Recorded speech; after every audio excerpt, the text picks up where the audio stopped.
Hello art lovers, welcome back for another video. This time I would like to share with you brushes and how to use brushes, as I was asked to do a video on this topic. So today I'm going to talk about a little bit how to use brush and the way a brush can be utilized. Here are some brushes I can introduce and also share with you. This is the tall. As you can see, the length of the brush is long and straight and flat on top. This is a flat brush. As you can see, it's flat on top, and also the length of the brush here is a little bit shorter comparing with the size. So you can tell it's a little bit more wider. And also sometimes I use a big brush like this to indicating some of the big area, maybe in the bigger painting. I also will use a bigger brush like this, or sometimes even bigger, depends on the size. And also now these are smaller, kind of a long, and a lot of times I use for a smaller area. And if it's really refined, then I'll use a really pointy round. Actually, this is a round brush. Sometimes I use for kind of line drawing, or sometimes used for trees and grass. Even though I can also use the long to do the smaller area, smaller indication, also such as the tree branches and also the grass, but the movement is better to use for the round. Now, this is the filbert. As you can see, the head of the filbert is rounder. The filbert could be a good choice if you want to do some soft edges, and if you want to render the surface easier to get to the soft edge and smoother transitions. And I'm going to come back with the long or the flat. Both of them, they actually can do similar thing. The long actually has more bounce to it. I use them pretty much the same. Depends on the need. When you try to create really hard edge, these two actually can produce quite easy result for the hard edge, because the head is flat, right?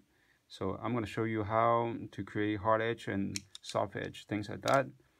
And now the last but not the least, the fan brush. The fan brush is good for such as the sometimes doing hair on human hair, or sometimes used for the trees, or some bigger mass for grass, things like that. Depends on the style, and it can be easier to use the fan brush to fan and also soften up the edge and blur out the edge. You can use the fan brush too.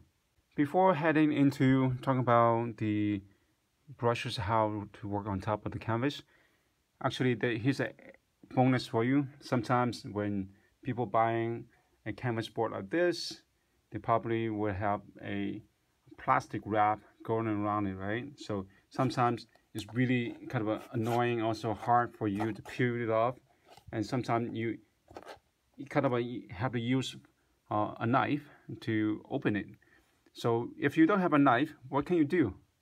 Here is a tip and trick I usually use and share with my students before.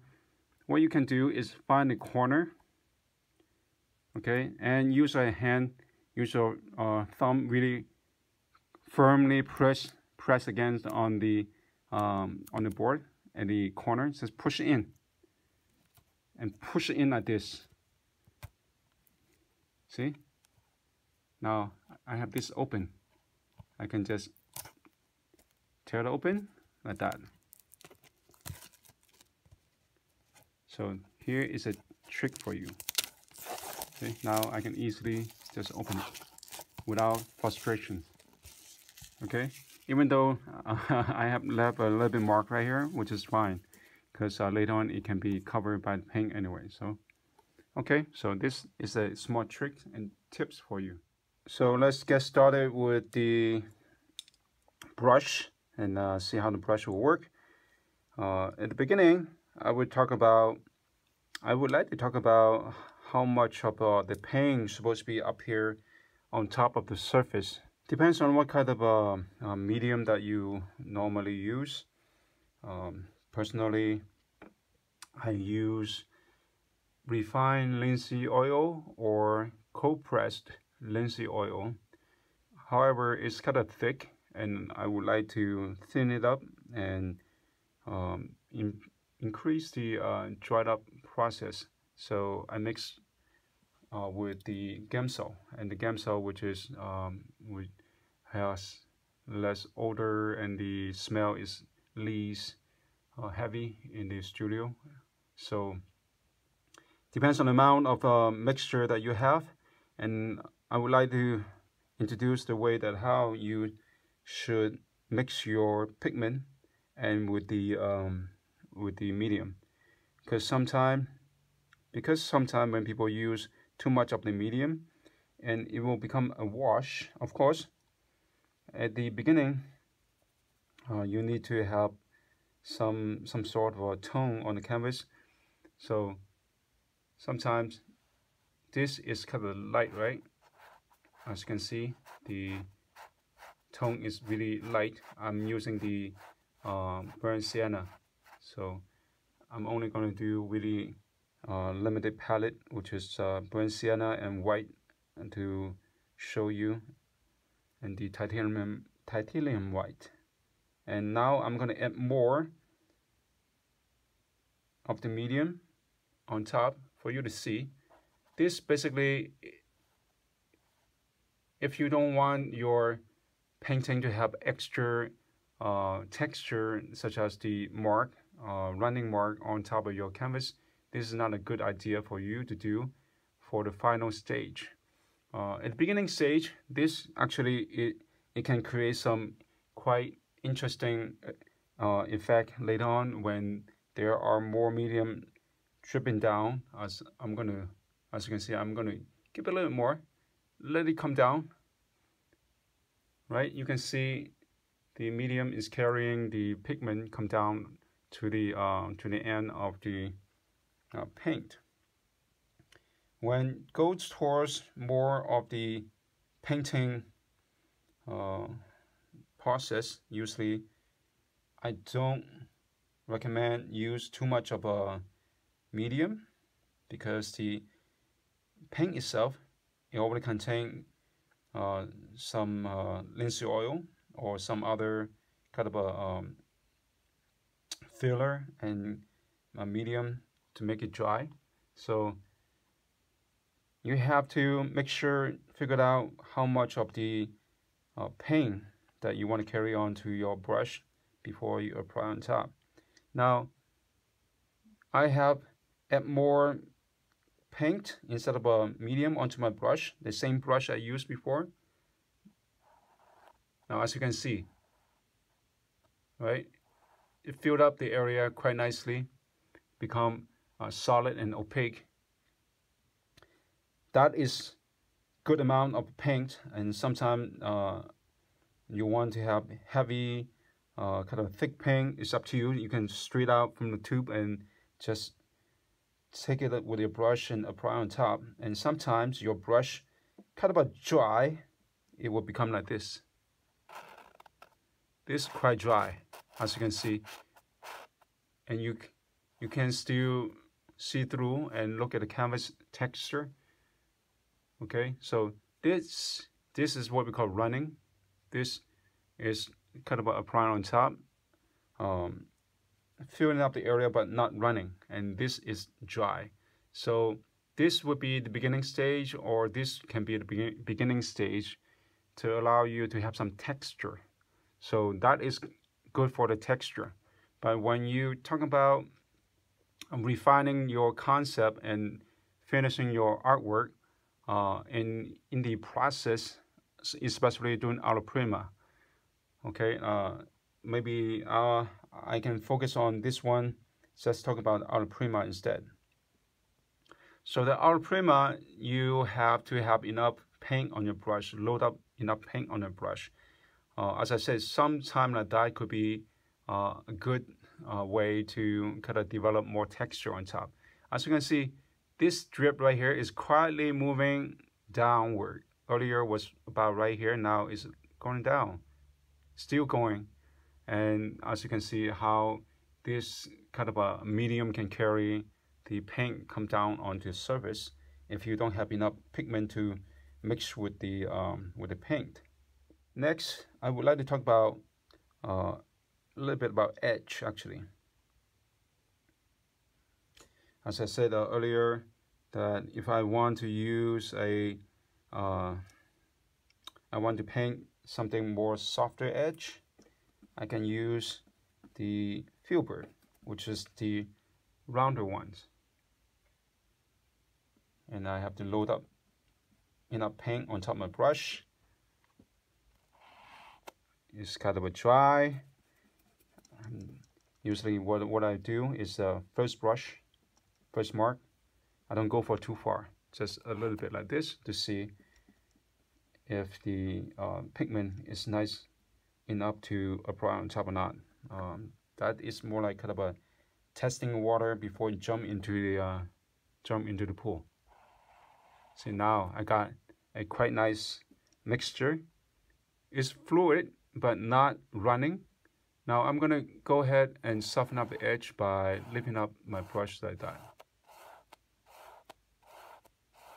Okay, because this is a dry canvas, and the next thing I need to do, which is mix some color.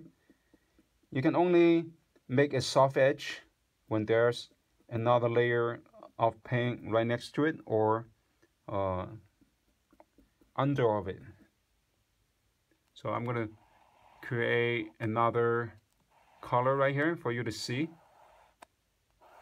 Right now the edge is clear. What I need to do is use the side of my brush a little bit. As you can see, this is round. So earlier I was painting more like this way, but now I'm going to turn to the side a little bit more. Use the side. Okay, I'm going to use the side. Lightly hit on top a few times, just like that. Becomes softer, right? You can see the transitions go into the other pigment is more gradually move in. So that can create a soft edge nicely. And of course, this is an older brush. If I have a softer brush, that edge can be even softer. The filbert can also create a nice hard edge too by pressing down like this. Okay, by pressing down like that, as you can see, the edge is quite clean and clear. Some people like, as I said, like to use this brush just on the side a little bit more, become softer. And I'm gonna add more paint on top.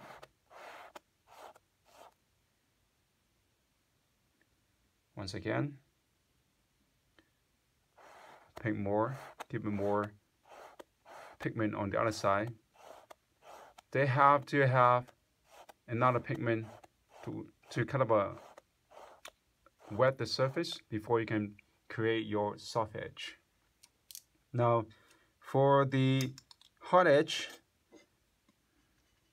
I would like to use an older brush, also a kind of a flat brush to show you.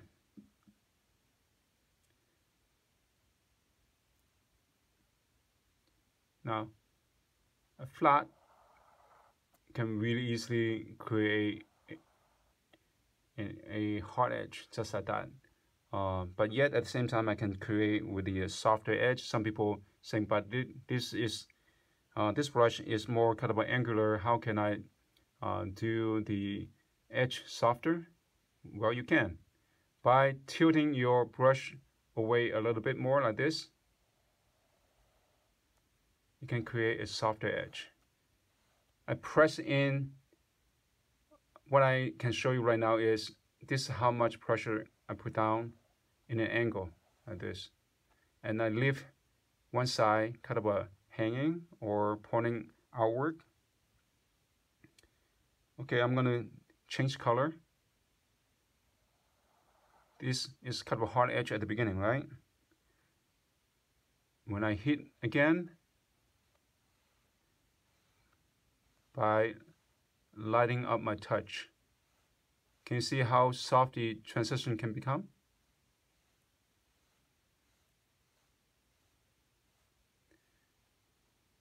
It is similar to this, actually. You can create a similar effect to it. So it would be easier for this one to create a soft edge, but it's not limited for a long or a flat to create a soft edge at the same time. It really depends on the angle that you use and also the pressure you have on top of your brush. Now I'm gonna use also an older kind of a fan brush to create some texture. So this is quite nice for, as I said, for some grass, some trees, some texture, even for hair. See, I can create somewhat look like human hair or animal hair, fur, just like that. By turning around, you can see the action of the brush. And also at the same time, I'm going to use this more refined brush right here and soften up the edge for you to see.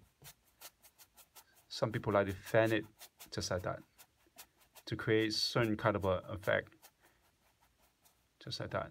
And if you want to fan it here, get softer edge, as you can see, the edge become even softer. So gradually move in. For people who like to do a little bit more smoother transitions, the fan brush can become a good friend of yours.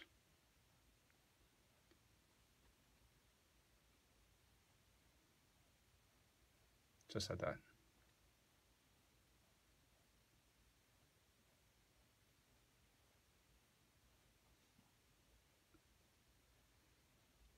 Okay. Much softer, right? Smoother transitions go in like that. And the round I usually use to make marks, such as maybe tree trunks.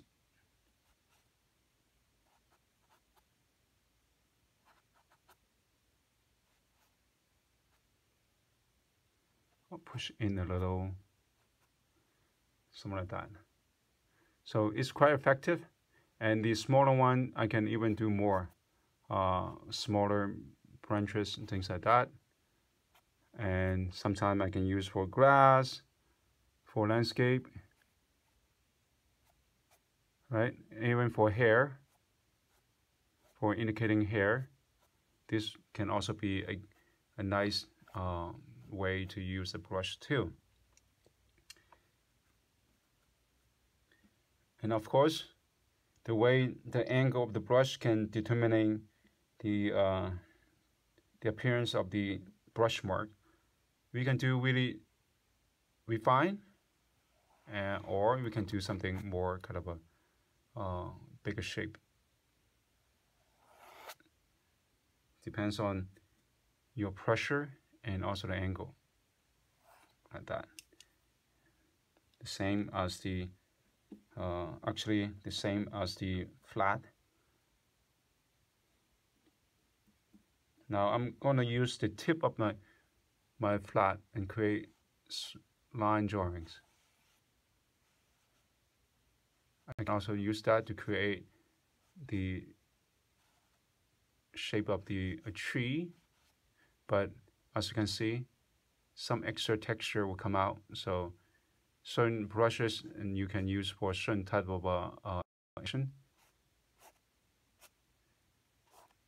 I can try to do some texture like the fan brush, but it's not the same because all the hair, they kind of close in like this, and the fan brush open up like that. So the fan brush can create something unexpectedly, not totally under my control.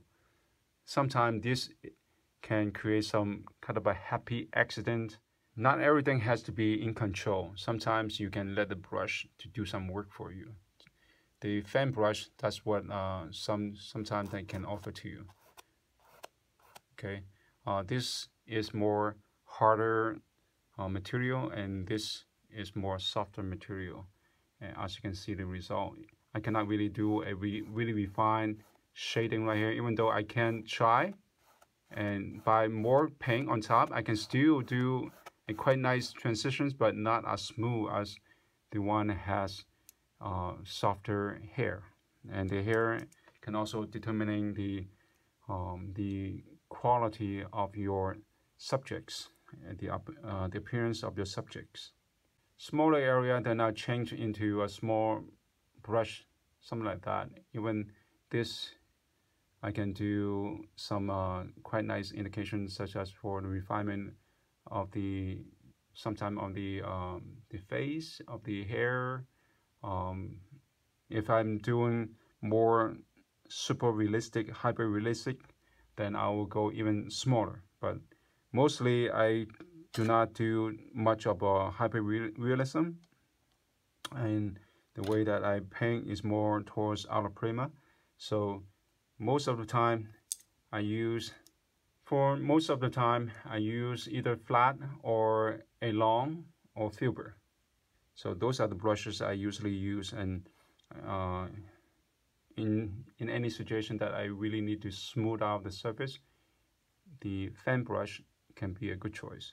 So I hope today's introduction with the idea of the brushes and the way how to use the angle of the brushes, and such as like this right here, and also I showed you earlier, the brush not always have to paint this way, can be paint this way. Okay, I'm going to show you one more time. How does it look? Maybe here. If I press flat, it will look like this. Okay, if I press in an angle, take a look. In an angle, the edge can be more softer, right? And also there are some marks that you can skip. And let me do it again. You can see it a little bit better.